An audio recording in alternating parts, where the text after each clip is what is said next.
Have you ever sent a message and then spent the next hour refreshing your phone, waiting for a reply, not because the message was urgent, but because the silence felt unbearable? Have you ever worked incredibly hard on something, felt genuinely proud of it in the moment, and then watched that pride quietly dissolve the second no one acknowledged it? Have you ever walked away from a conversation replaying it in your mind, not because something went wrong, but because you needed to be sure, really sure, that the other person still liked you, still approved of you, still thought well of you?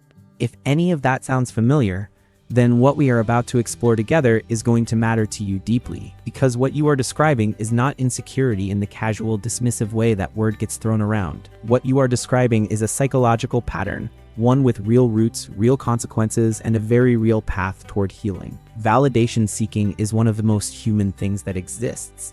At its core, the need to be seen, acknowledged, and affirmed is not a weakness. It is wired into our neurology. From the moment we are born, we are dependent on others not just for physical survival, but for emotional survival. The gaze of a caregiver, the warmth of a voice, the response to a cry, these are not just comforts. They are the building blocks of the self.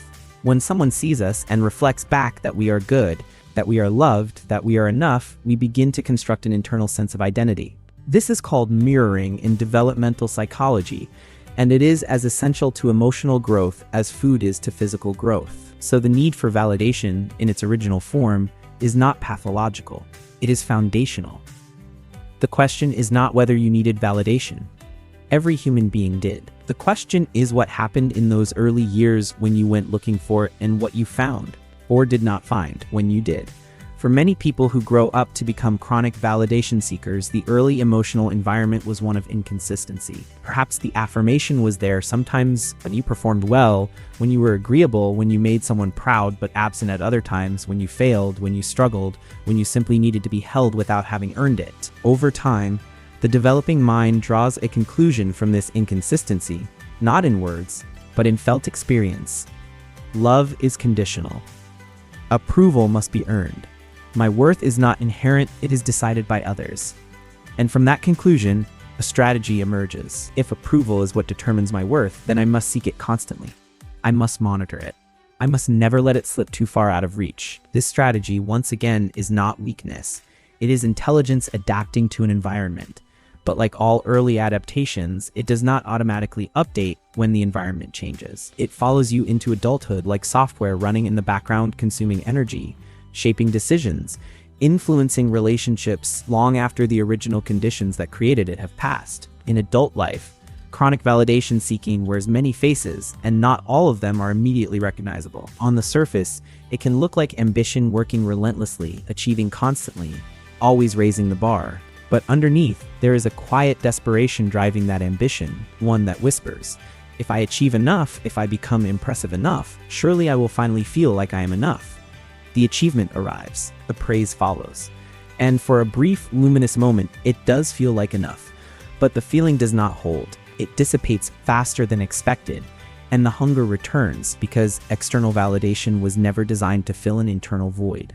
It can only ever touch the surface of what the wound actually needs. It also shows up in relationships in ways that quietly corrode connection over time. The validation seeker may find themselves unable to tolerate disagreement, not because they are arrogant, but because a differing opinion feels like a withdrawal of approval, which the nervous system registers as danger. They may people please, compulsively agreeing when they disagree, accommodating when they are already depleted, saying yes when everything inside them is screaming no, because keeping others happy feels synonymous with keeping themselves safe. They may fish for compliments in ways that embarrass them afterward, or become disproportionately devastated by criticism, even when it is gentle and well-intentioned, because the nervous system does not experience that feedback as information. It experiences it as a verdict on their worth as a person. There is also a particular kind of exhaustion that comes with this pattern that very few people talk about openly. When your sense of self is perpetually outsourced, when you are constantly reading rooms, monitoring reactions, adjusting your behavior based on what seems to be landing well, you are never fully present in your own life.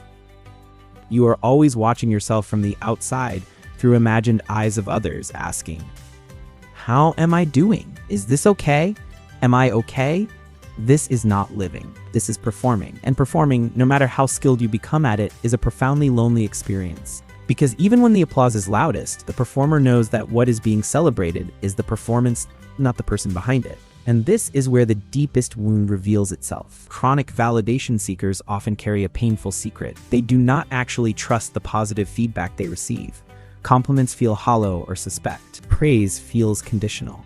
Someone says, "You are amazing," and rather than absorbing it, the mind immediately begins to find the escape clause. They do not really know me. They would not say that if they saw the parts I hide.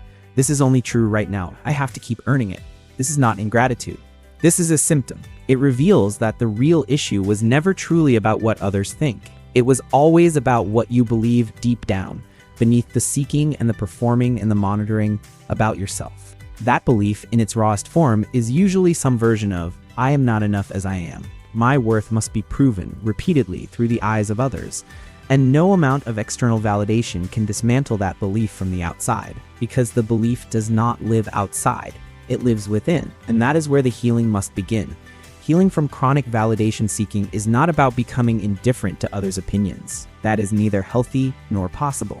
It is about building what psychologists call an internal locus of evaluation, a stable, grounded sense of self that does not collapse in the absence of external affirmation and does not inflate beyond recognition in its presence. It means learning to ask yourself before you ask anyone else, "What do I think about this? How does this feel to me? Am I proud of this?" And then sitting with your own answer long enough to let it matter. It means practicing what feels, at first, impossibly uncomfortable. Making a decision without seeking consensus, sharing something without immediately looking for a reaction, letting a silence be a silence rather than a referendum on your value. These are small acts, but they are radical ones for someone who has spent years outsourcing their sense of worth. Each one is a message sent inward. I trust myself.